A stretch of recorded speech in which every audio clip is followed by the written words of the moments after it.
All right, we're here now about the red letter study. We were still in the red letter study. We're still in the Sermon on the Mount. And we're taking the Sermon on the Mount a little bit quicker than we did the last time. And I was told last week that maybe we took it a little too quick. There was a lot of information in last week's message. So hopefully it didn't blow you away too much, burn a few circuits. See if we can simplify things just a little bit here. In this section, right after Jesus starts with the Beatitudes in Matthew 5, and then he transitions into the two great metaphors of salt and light. And we talked about those and what they meant, and the two different positions that they take in terms of both preserving life physically and then illuminating life spiritually. That will be the salt and the light. And just as the Beatitudes were a picture of the finished product of someone who was living in kingdom, salt and light are the effects such a person will have on the people in the community around him or her. So if we are living the attributes that are enumerated in the 7 Beatitudes, then we will be acting as salt and light, as that preservation, that fertilization, that vitalization of physical life, and then also the illumination, the clarity, the harmony of our spiritual lives.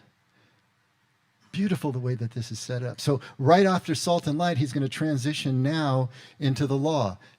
And this is the transition into the first major section after the introduction that we just had, into the first major section of the Sermon on the Mount. So the balance of chapter 5 is going to be dealing with a redefinition, a reframing of the law. And I just, we've talked about this here so many times, but I know that it's not getting down to the depths of where it needs to go in us, because it took me, oh my gosh, I suppose I could say I'm still working it out, right? But to really understand the transition from the law that Jesus is talking about, which is a transition from the way that we think, the way that we process, the way that the physical world actually works, which is all performance-based. If we're going to get anything in this life, it's because we got to perform for it. We've got to work for it. We've got to earn it, or we've got to cut it out of somebody else's hide. One way or another, we're going to have to acquire, grab, make ours the things that we need. And then when it comes to our spiritual lives, we think we're doing the same thing. And the big tragedy of the church has been that it has adopted the practices of imperialism right out of the Roman Empire. And so the values that it has been imposing on us, even as it talks about Jesus' grace, God's grace, love, acceptance, and all of that, underneath all of that is still pay to play. Underneath all of that is still about performance. And so the law is still there. The law still is implied as governing our relationship with God. And this is what Jesus is trying to help us to move through and move around. He's redefining the law in his time versus the Pharisaical system, which was the predominant thought process and the predominant system at the time in the first century. It was about 300 years in the making before Jesus comes on the scene. But by the time Jesus gets there, it is a fine art. They have tuned this thing to the nth degree. And Jesus is coming up against that. Not the law itself. The law is necessary. But the way that it was being practiced and the attitude that it engendered in the people, this is what Jesus is trying to come against. And because the law and because this sense of legalism was so prominent, it has become and had to be central to Jesus' teaching. But interestingly enough, it was also central to Paul's teaching. And I think you could probably take the one issue of the law and understand Paul's letters, all of them, because it appears in all his letters, this central issue of how we're going to deal with the law now that we have Jesus here in our lives. Now that we have Jesus teaching an example in our lives, how do we deal with the law? And this is what we all really need to reflect on. This is what I'm hoping as we keep hitting this in here from time to time, that it'll keep chipping away at even the unconscious legalism that we still have left inside of us. Well, for Jesus, the law is intimately tied to kingdom. It's intimately tied to kingdom, but it's not legally tied to kingdom. Oh, there is a nice nuance, right? Let's read Matthew 5:17 to 19, and let's dig in here and see if we can start to understand what is the distinction that Jesus is trying to make.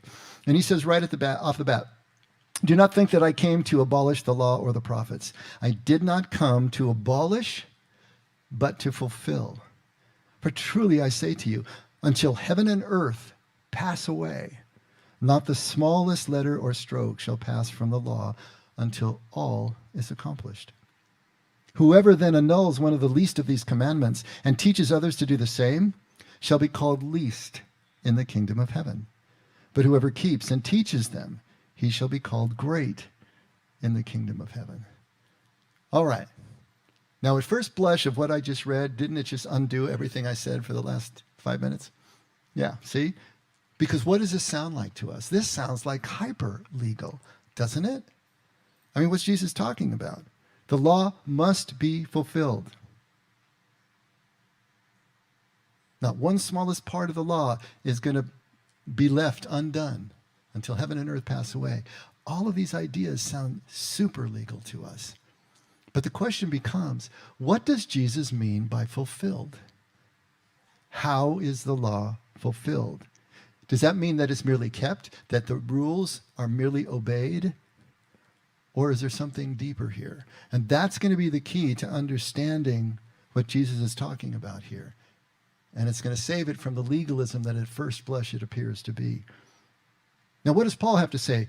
Literally along the same lines. Take a look at Romans 10:4.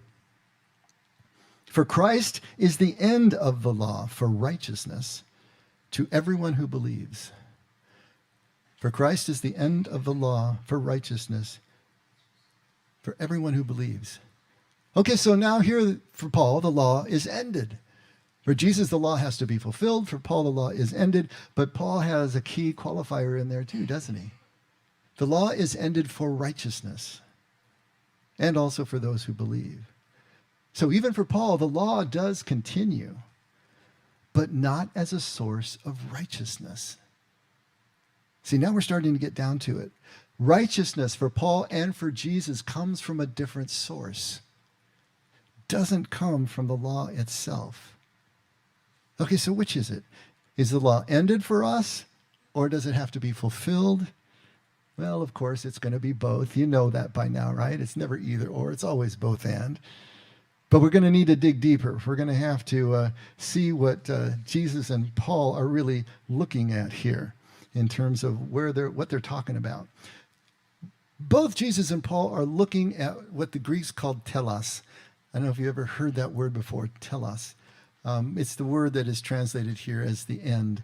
So telos literally means the end, the completion, the fulfillment, or it can also mean a goal or an aim that you might have in a process. But it is the end result of it all. It's what completes a thing. It's what fulfills a thing, if you will. So really, Jesus and Paul are saying exactly the same thing here. Because for Jesus and Paul, the law is not the source of righteousness. If you want righteousness, you got to look deeper. And this is a central concept. Mere rule following for both Jesus and Paul misses the point. Not going to get us where we want to go. Obedience to the law never equals kingdom. Obedience to the law will never get you to kingdom. You can't obey your way into kingdom. Have I emphasized that enough yet? Now, this idea of legalism, what is legalism really? Well, for our purposes, legalism is the belief that the law will save us, that by obeying and following the law, we can be saved. In other words, it's performance-based, right? If we do really well, if we keep the statutes and commandments, then God basically is obligated contractually to let us into heaven, keep us out of hell, accept us, love us. This idea of legalism is a fallacy to both Jesus and Paul. They're refuting it on its face. They're saying it doesn't work this way. You can't just behave and obey your way into this state of being that I am calling kingdom, the presence of God. This is why churches had such a problem with the Sermon on the Mount. It defies the building of any kind of institution. At its face, it's anarchy. If you really tried to apply the principles of the kingdom, the Sermon on the Mount, onto an institution or a group of people, it would fall apart in no time. This is deeply micro stuff. The church is looking at the Sermon on the Mount through a legal lens. Any institution has to have a legal lens or it can't survive. It can't sustain itself. We would hope that the church would have the dual vision and be able to teach individuals how to move past that legal lens, even as they keep the rules for the cohesion of the group. Oh, but it's so difficult to hold that kind of balance, right? The main points of kingdom, as we talked about them earlier, is that the kingdom is not legal. It's relational. The kingdom is not intellectual. It's experiential. And the kingdom is not there then, somewhere out there. But it's right here, it's right now, it's within, it's among. Everything Jesus is talking about with kingdom is turning it back to front, turning it on its head, trying to get us to understand that kingdom is not going to be approached. We're not going to literally become kingdom in any conventional way that we move forward in life. We're going to have to move. We're going to have to move beyond all of that. We need to move beyond just a mere legal system, all the way to the intent of the law. Not just following the law, but what is the law intending to do? What's its purpose? What is that? Well, the intent of the law, if you break it right down, first of all, is the preservation of life.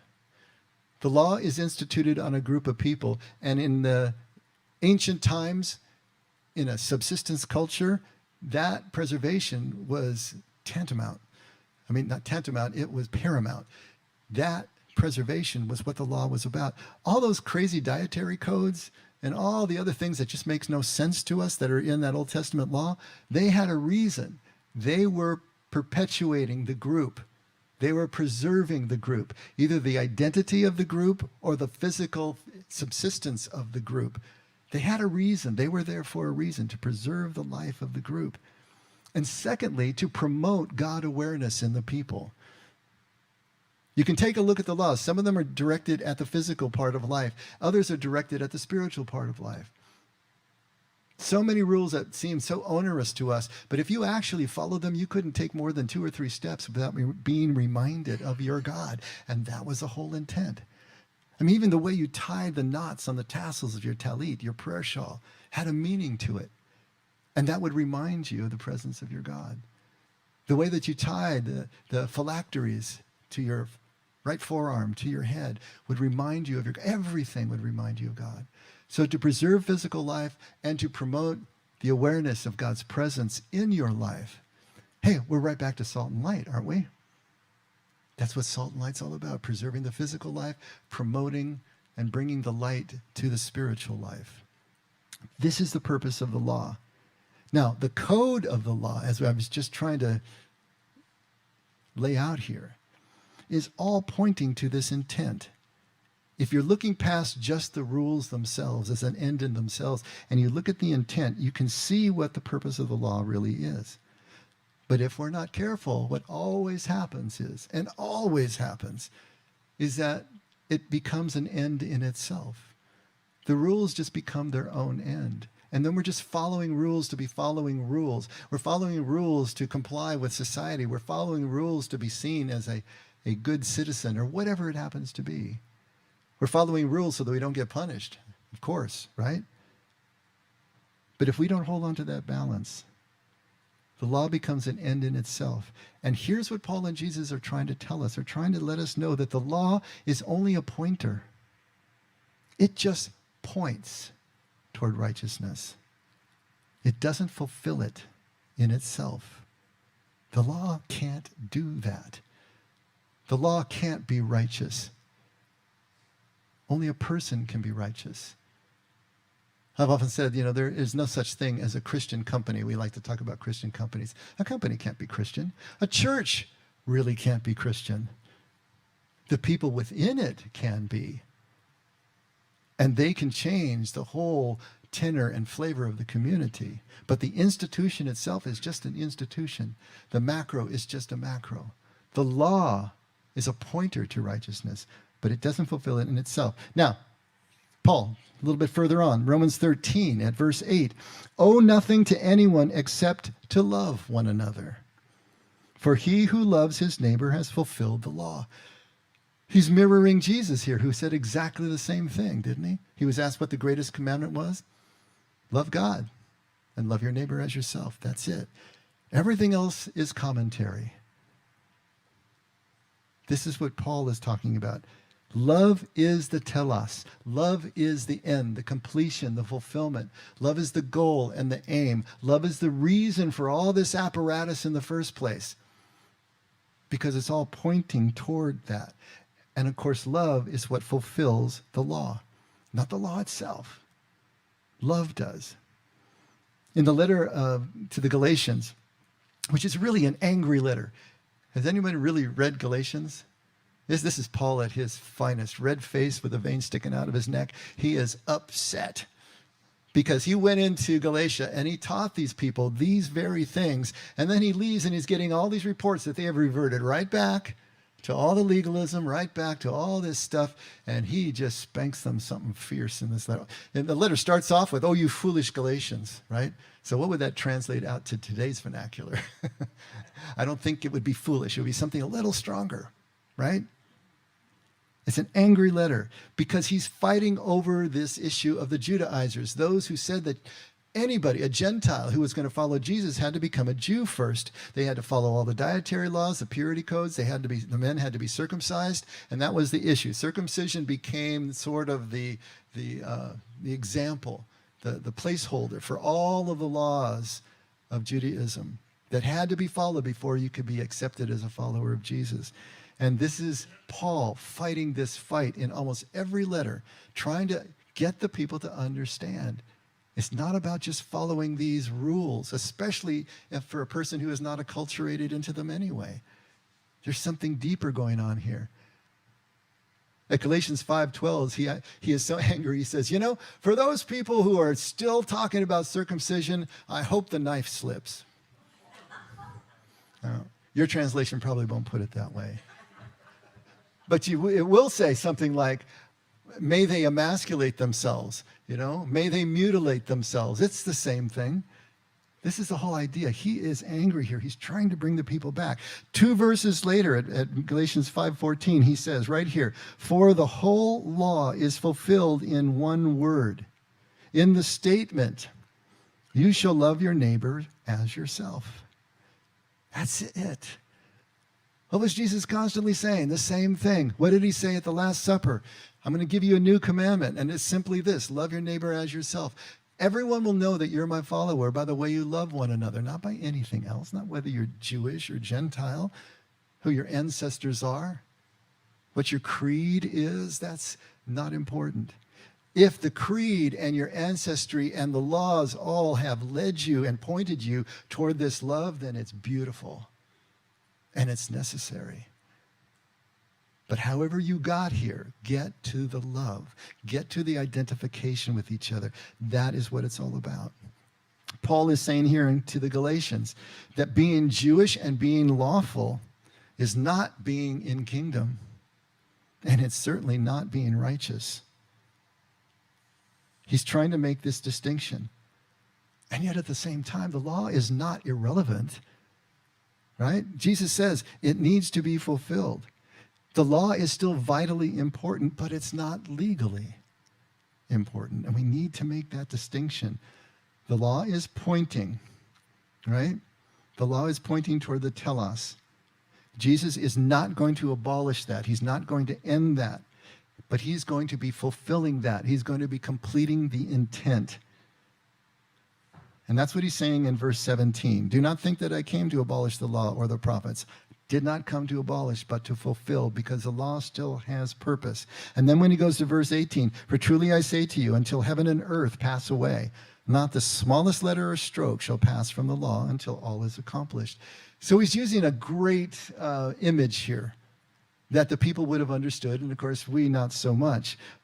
In the King James, not one jot or tittle. You probably heard it that way before. Not one jot or tittle from the law will go unfulfilled until heaven and earth pass away. So the jot there, that's the smallest letter of the alphabet. Now in Hebrew, that is yud. It looks like an apostrophe to our eyes, just an apostrophe. It's a tiny little mark, right? And it would correspond to our letter I, iota in the Greek alphabet. And the tittle would be the kots in Hebrew. It's called just a stroke. It actually literally means a thorn or a little horn. And it's even a smaller stroke than the yud is. And it would differentiate certain letters from one another. Just like in our language, you got a C, how do you make it a G? You add a little stroke.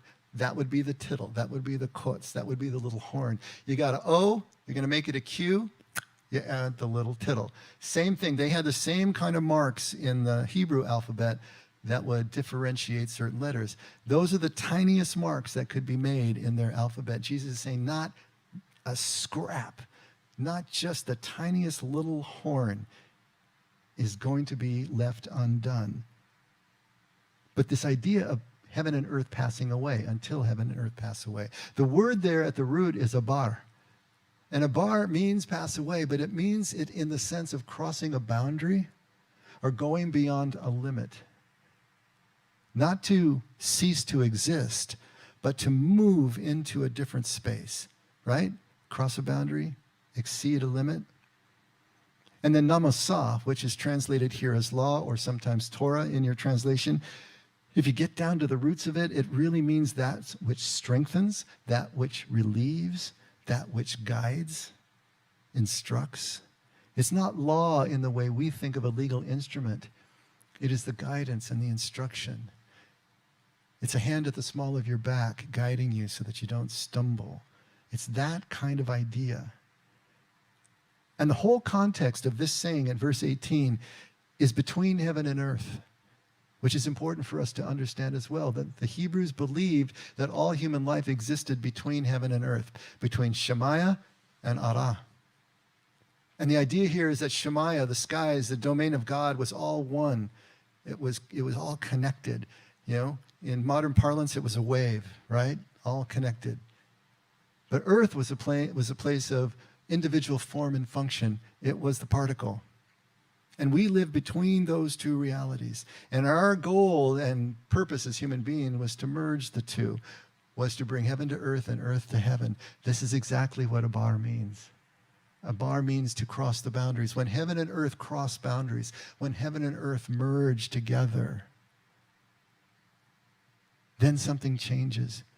But until that point, not one yud or kots of the law is going to be left undone.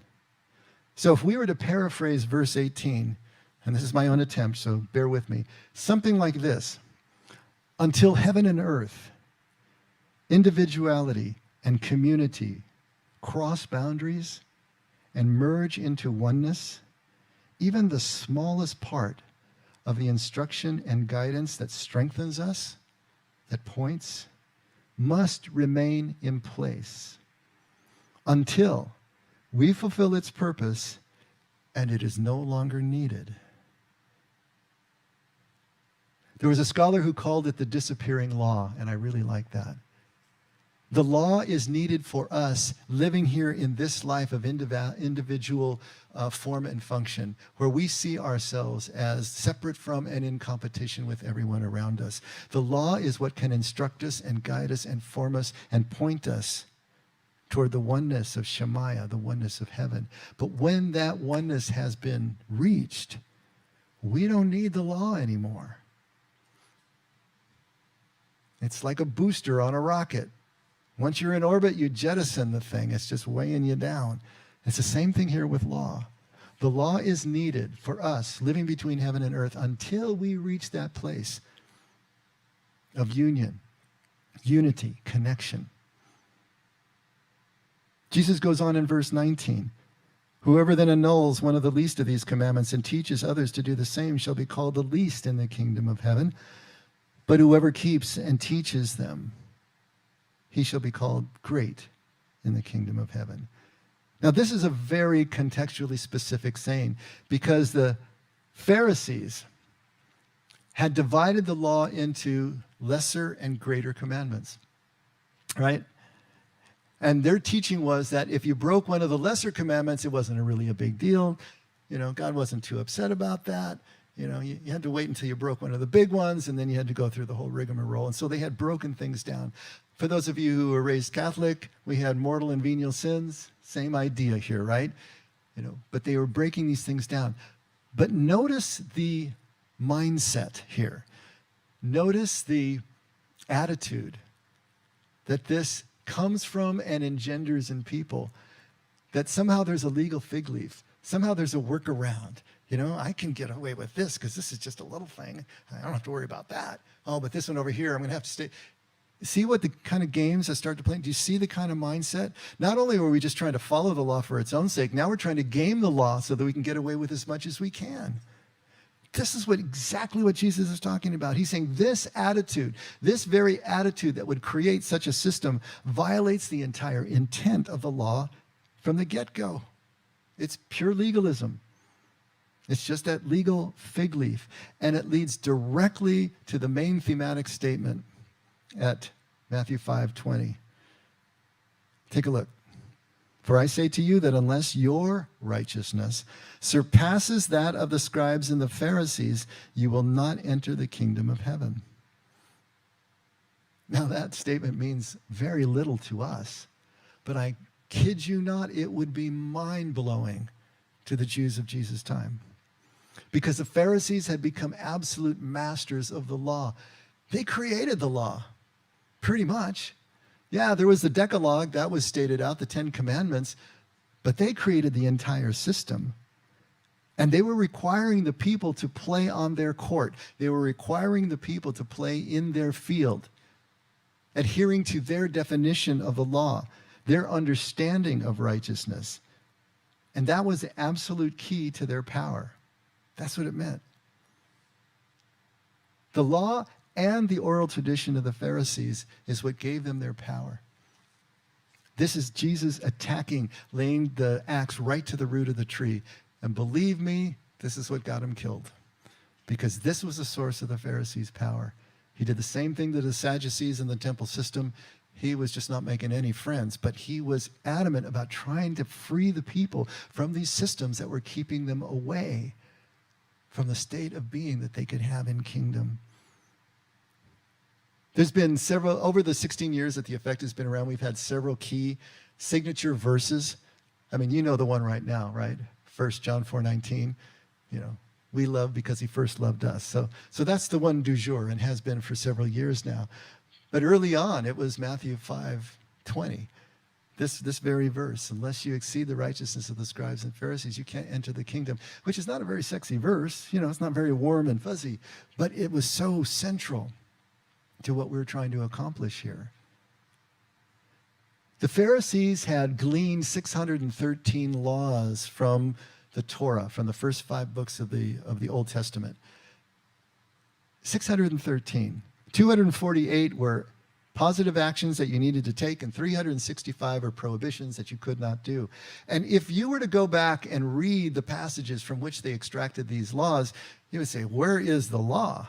The 10 Commandments is clear in Exodus, but you read where they pull these things from, it is so subjective, it's so much interpretation, but they were pulling these rules out of the text and got to 613. Do they really exist as laws themselves? It's anybody's guess. But it's what they interpreted out over centuries and what the system that they had come up with. So they got 613 of these written laws that cannot be broken without consequence. And then what they did, in order to keep the people safe from breaking any of these rules, they created what they called hedges around them, fences around them. They were oral, traditional rules and regulations that you could not break because they were getting you closer and closer to the law that you could not break. And then, of course, what happens is the oral tradition became as important to them and as binding as the actual written rules. And they were supposed to just have been guidelines, right? It's like the old joke, why don't Baptists allow premarital sex? Because it leads to dancing.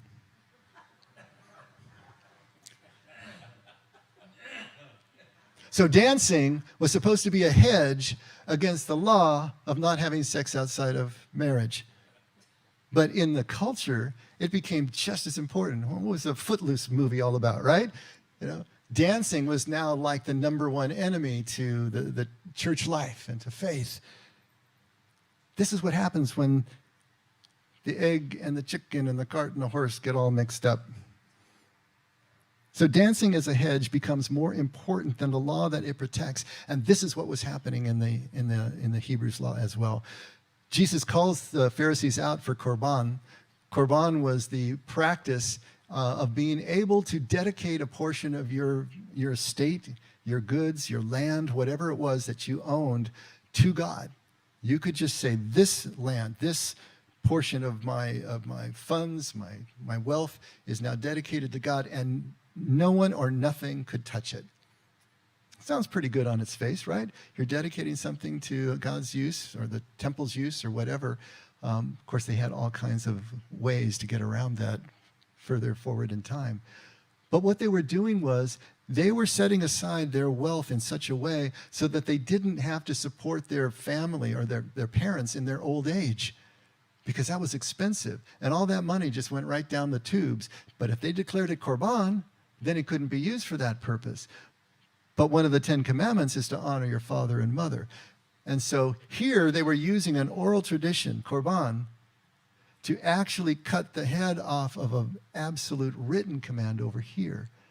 And this is the kind of practice that was going on that was so heinous to Jesus, not only because it was breaking the laws that were really the important ones, honoring your father and mother, taking care of them in their old age, but because the attitude that it engendered completely eviscerated the law as the guide that it was supposed to be toward love. So how bad was it? It was pretty bad. I'm going to read you just a little bit about what these fences looked like. And I know I've read this in here before, so but just listen again, just to the enormity of what's going on. In Exodus 35, 2 and 3, for 6 days work may be done, but on the seventh day you shall have a holy day, a Sabbath, of complete rest to the Lord. Whoever does any work on it shall be put to death. Rarely happen, but there is the punishment. You shall not kindle a fire in any of your dwellings on the Sabbath day. So now we also know that kindling a fire is included under servile work that must not be done on the Sabbath. And we know that death was the official punishment for violation, though it was rarely carried out even in ancient times. When it comes right down to it, what constitutes work? Can I take a walk without breaking a Sabbath? Can my children play? Can we prepare a meal without fire? Or what if the fire is still burning from the day before? Can I use it?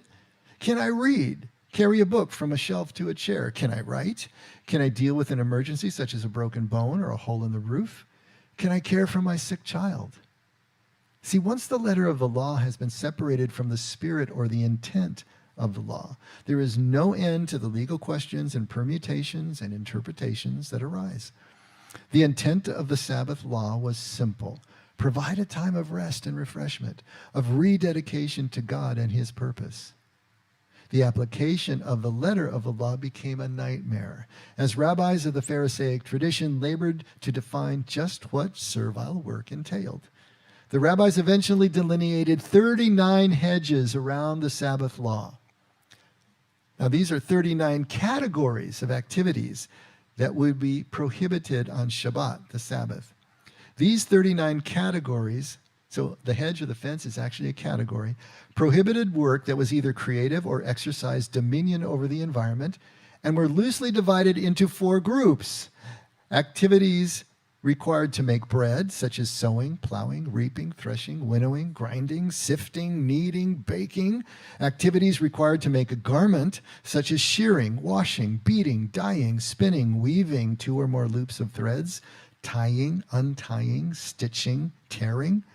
Activities required to make leather, trapping, slaughtering, flaying, tanning, scraping, cutting, marking, writing or erasing 2 or more letters. And activities required to build a house, building, demolishing, kindling, extinguishing fire, finishing, transporting objects more than 4 cubits, which is just a few feet. A lot of stuff there. But as restrictive as these 39 may be, they were only categories of activities, each containing many more activities within them. So within each category of work, or malacha, there were direct derivative activities called toledot that carried nearly the same legal severity as the original malacha. Then there were also indirect derivative activities called shavut that carried much less severe punishments if violated. In this way, baking, as melacha, carried within it the prohibitions against cooking, poaching, and roasting, all toledot under baking. And even if you weren't making bread, there wasn't much else you could do in the kitchen either on Shabbat, so meals needed to be prepared the day before. And since winnowing, as melacha, referred to separating chaff from grain or making something edible, which was previously inedible, it was also unlawful to filter undrinkable water to make it drinkable, or to pick small bones from fish. From one commandment to 39 melacha to dozens of toledot and dozens more shavut, restrictions exponentially grew. And keeping in mind that the Shabbat commandment was only one of 613 laws the rabbis recognized, starts to bring the incredibly vast scope of the oral tradition into view. Can you imagine trying to parse through all that? This was the power the Pharisees had over the people because nobody understood it. It wasn't even written down. That's why they call it an oral tradition. It was passed on within the Pharisaic tradition to their young men that came in. They were the only ones who understood it. Jesus knows that keeping the law meant fulfilling its purpose, not just following all of these rules. And that's what he's trying to get across to his people. If we were to rewrite Matthew 5:20 to try to get us to understand what Jesus is really saying, I've made an attempt here. It's on your flyers, but here goes. Instead of, for I say to you, unless your righteousness surpasses that of the scribes and Pharisees, you will not enter the kingdom. Here's my attempt. When your deepest desire within becomes one and the same with God's deepest desire, when you value others more than yourself, when you see God in every breath, face, and moment, you will be fulfilling the purpose of the law and not just following rules. You will be in the kingdom of heaven by definition and not one instant before. I believe that's what Jesus is trying to get across to us. The law is not an absolute instrument, and it is not a test of our acceptability to God. It's not to be taken lightly, but it's also like that hand on the small of the back. It needs to be used to guide us. I used this analogy years ago. I know at least Scott liked it, but he's not here anymore. But you all know what a Jell-O mold is? Have you ever used a Jell-O mold? Okay, so it's shaped like whatever it's shaped like. Maybe it's a fish. Maybe it's just a round donut-y thing. But you got this mold and you pour the liquid Jell-O into it, and if you let the Jell-O set into it, then you can pull the mold away and the Jell-O looks like the mold, right? Pretty cool. I like to think of the law as a Jell-O mold. If we will pour our lives into the law and let it set there long enough, follow those rules, not for their own sake, and not in such a way that we're trying to game the system, curry favor, but because we understand that if we stay in that mold long enough, it will form us. And then when we have been formed, we can pull the mold away, and we will still look like the law. As Deuteronomy 6 says, the law will be written on our hearts now. We have become the law. We did the law until the law was doing us, until we became the law. Ancient Chinese philosopher Chuang Tzu has a great saying that I think is going to work here for us. He says, the purpose of a fish trap is to catch a fish. Once the fish is caught, the trap is forgotten. The purpose of a rabbit snare is to catch a rabbit.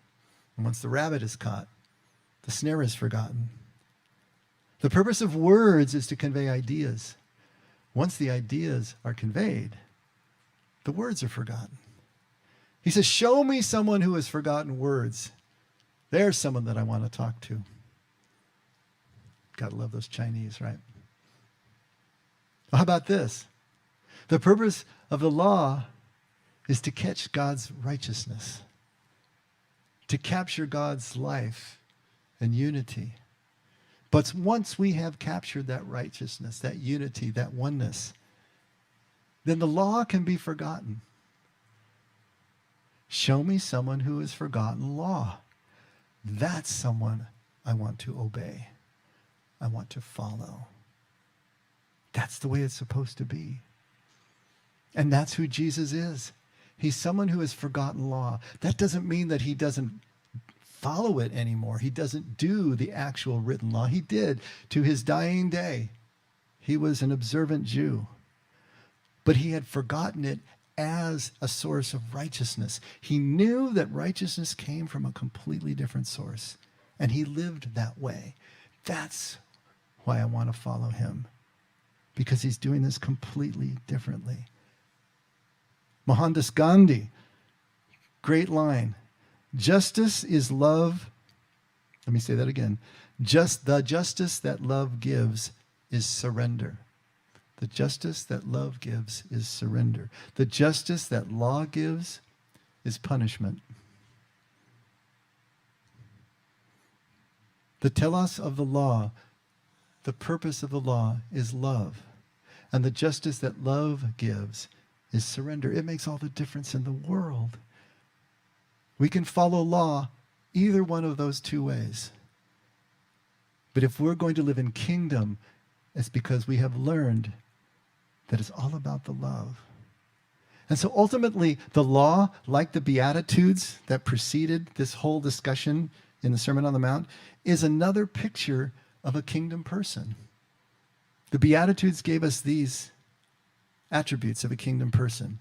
Salt and light gave us the effect that this person had on another. But as we're redefining the law, we're realizing if someone is really living the law as Jesus is talking about, they are also a picture of someone who is living in kingdom, because it is a picture of someone who is willing to surrender to the needs of the people around him or her.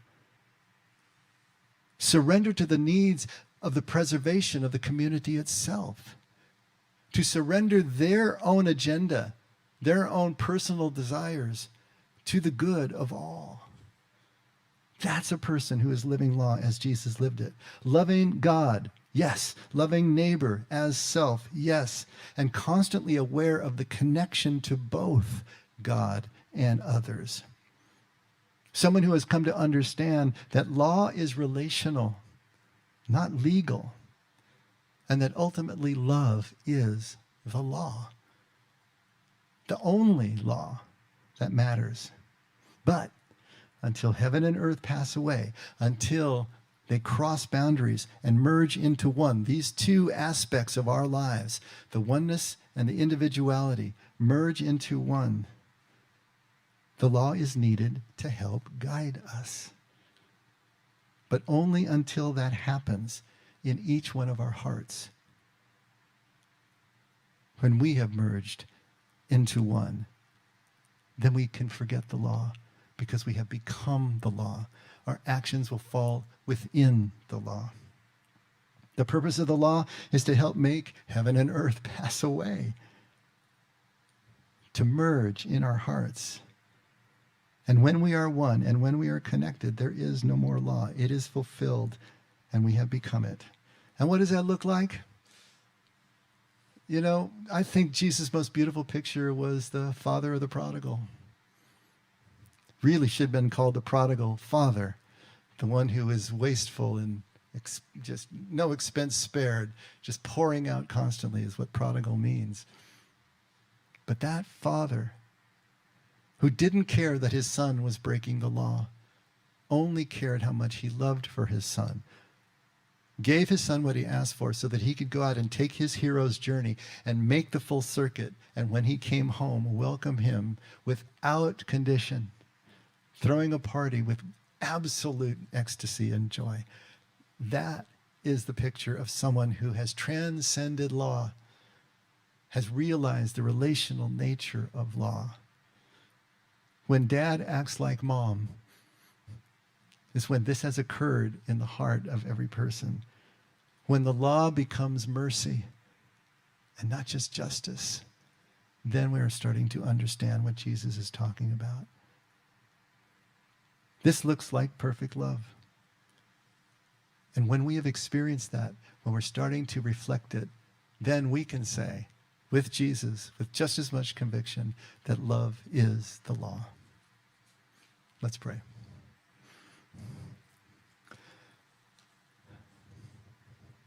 Father, we thank you for the law.